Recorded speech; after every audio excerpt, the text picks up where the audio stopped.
calling is Ateba. I'm from the University of Mpumalanga in South Africa. Previously served as Professor of Microbiology for Northwest University, also in South Africa. I've held a number of positions internationally and currently serve as Visiting Professor for the University of Calgary in Canada. I was chosen as a facilitator for the course Water Quality Assessment and Effluent Treatment, something that I take very close to my heart because this is an issue that is plaguing the world, especially in developing countries, including South Africa, Namibia, and the other SADC countries in general. Water quality is a parameter that is used to assess the livelihood of individuals. Water safety ensures that we realize the goals that are set by the United Nations, the Sustainable Development. And only when we realize the sustainability, then we can consider life to operate at its optimum. However, there are significant challenges that are associated with water quality and wastewater management. And that is why in this course, we brought up 5 key areas that should be addressed.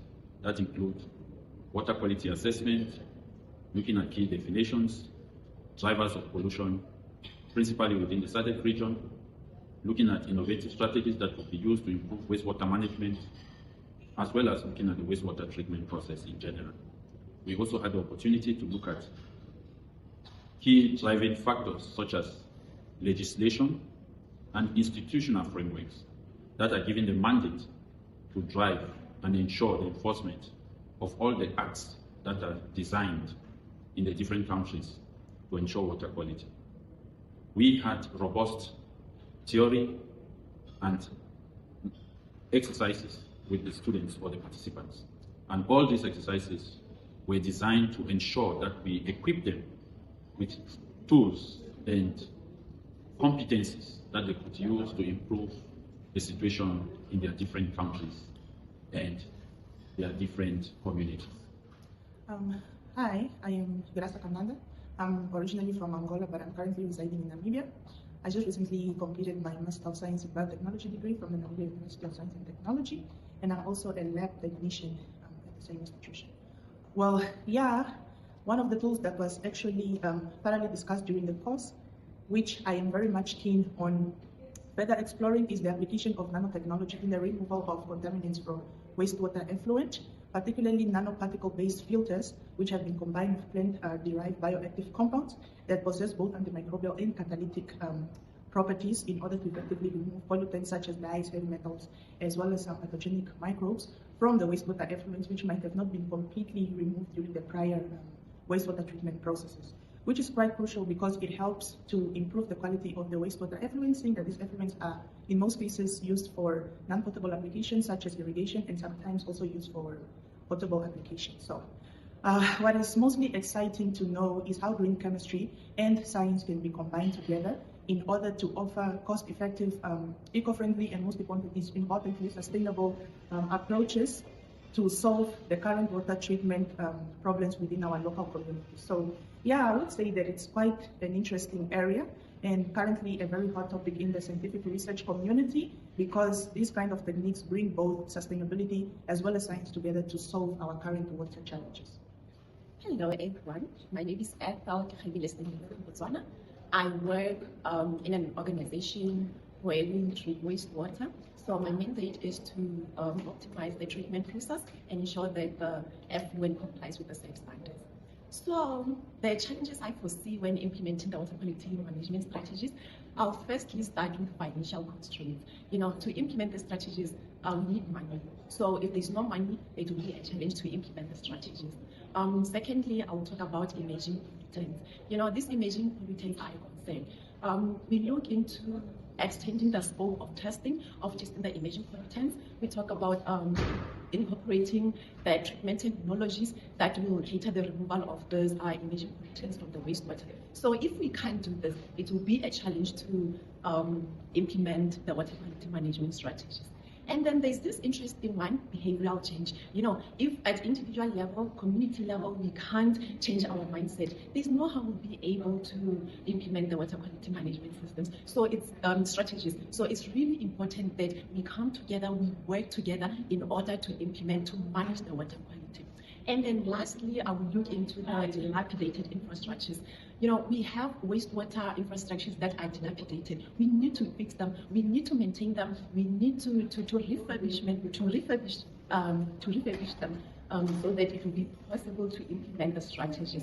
But despite all these challenges, I believe that if we are dedicated and we work together, it will be possible to overcome the challenges and implement the strategies. You know, my plan is when I get back to my country, I present to the management of the organization I work for what I learned from the training, and also advocate for implementation of water quality management, because I believe that if we do this, it will benefit the community at large, because we look, it will cover this concept of One Health, which is really an interest for me. Thank you. Thank you. My name is Joseph Shanigwa from Namibia. Attending this course, I'm very happy because I'm gaining knowledge and experience, mostly on how to manage water infrastructures, how to overcome groundwater and surface water pollution. This course is giving us the strategies on how to use on wastewater treatment, and also on using technologies like the green water technologies, where we can use to control the pollutions and use water sustainability and cost efficiency. I'm from South Africa. I work as an engineering consultant at the City of Tshwane. This week has been really insightful for me. I think I've learned a lot, particularly when it comes to the field of emerging contaminants. I think we've touched on a lot of the new things, especially like products that we also use within our everyday lives that actually contribute to that. And we've also looked at emerging technologies or advanced methods of treatment that can be able to treat these things. So that was really interesting. But I think overall, another key and important part for me was the frameworks that already exist and the ones that we need to expand on and develop for ourselves, because what we've noticed is that most of them are developed for the global context and not necessarily tailored to the study context. So that was something that I hope to take home and work on even more. Hi everyone, my name is Willie Winger from Zambia. I'm one of the participants in the training program that we had with SASSCAL. It's a good program, and I recommend that SASSCAL should continue educating us in this field. Okay, so in the training we did quite a number of things. We had quite a number of thematic areas that we covered, and it's a good training, benefited, especially looking at where I'm from, Zambia. Last year, 2024, we had a problem with drought. Okay, we had a drought. And from the training, I've seen that we're able to save on our water. Okay, so we have different concepts which are water-centric, which I would say, where we will have to look at sustainability. So we have the concept of sustainable development coming in the picture, where we're able to think of future generations, posterity, which at the end of the day, you find to say they will benefit from the use of, or rather saving techniques of water. Even if we had a drought and all that, we'll be able to do what? We'll be able to have water during those dry episodes. Then we also looked at emerging pollutants, especially in the SADC region when it comes to wastewater. Now, it has been a challenge, especially when it comes to antibiotics, removing those from the water.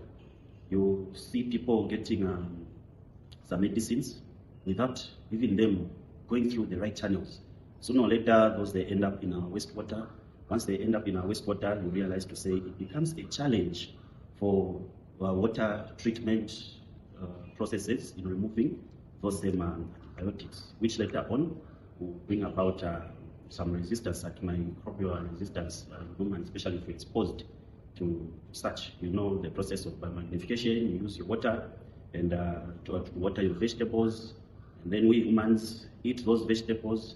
You find to say those chemicals will find a way of entering our bodies, and our bodies will not be able to easily keep those down. At times when we use antibiotics and all that, you find to say that we are already overburdened with those, so we develop resistance. As such, we are unable to fight certain diseases.